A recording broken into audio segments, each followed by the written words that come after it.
എല്ലാവർക്കും ദേവിയുടെ അനുഗ്രഹം ഉണ്ടാവട്ടെ. അപ്പോൾ ഇന്ന് കാർത്തിക 2, 3, 4 പാദങ്ങളും രോഹിണിയും മകയിരം 1, 2 പാദങ്ങളും ഉൾപ്പെടുന്ന ഇടവക്കൂറുകാരുടെ നക്ഷത്രഫലമാണ്.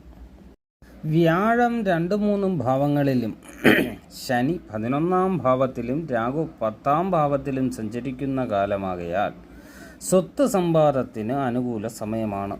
കൂടാതെ പാരമ്പര്യ സ്വത്തോ സ്വത്തിൽ നിന്ന് ഉണ്ടാകുന്ന സാമ്പത്തികമോ കിട്ടാൻ സാധ്യതയുണ്ട്.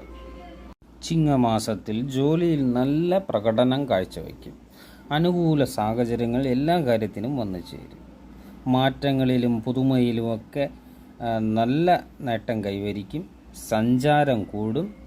ജനങ്ങളുടെ ഇഷ്ടം കൂടും. ആസൂത്രണ മികവ് പ്രകടിപ്പിക്കും എന്ന കാര്യങ്ങളും കൂടെ ഉള്ളതുകൊണ്ട് വളരെ ശ്രദ്ധിച്ച് വേണം ആ ഒരു മാസം കടന്നു പോവാം. മീനമാസത്തിൽ ആഗ്രഹ സബലീകരണം സംഭവിക്കും. മതപരമായ കാര്യങ്ങൾ ആഴത്തിലറിയാൻ സാധിക്കും. സാഹിത്യം, എഴുത്ത് എന്നിവയിൽ വിജയം കൈവരിക്കും. എന്നിരുന്നാലും പരദൂഷണത്തിൽ നിന്ന് അപകീർത്തി ഉണ്ടാവാൻ സാധ്യതയുണ്ട്. മേടമാസത്തിൽ സൽപ്പേര് സമ്പാദിക്കും. പ്രമോഷൻ പോലുള്ള കാര്യങ്ങൾ ഉണ്ടാവാൻ സാധ്യതയുണ്ട്.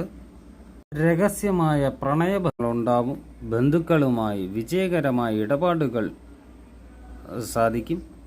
സഹോദരങ്ങൾക്ക് ജീവിതത്തിൽ ഉയർച്ചയുണ്ടാവും. കർക്കിടക മാസത്തിൽ ധാരാളം യാത്രകൾ ചെയ്യേണ്ടതായി വരും. ഗ്രഹം മോടി പിടിപ്പിക്കും. ശത്രുക്കളിൽ വിജയമുണ്ടാവുമെങ്കിലും എടുത്തുചാട്ടം ശ്രദ്ധിക്കണം. എല്ലാവർക്കും ദേവിയുടെ അനുഗ്രഹം ഉണ്ടാവട്ടെ.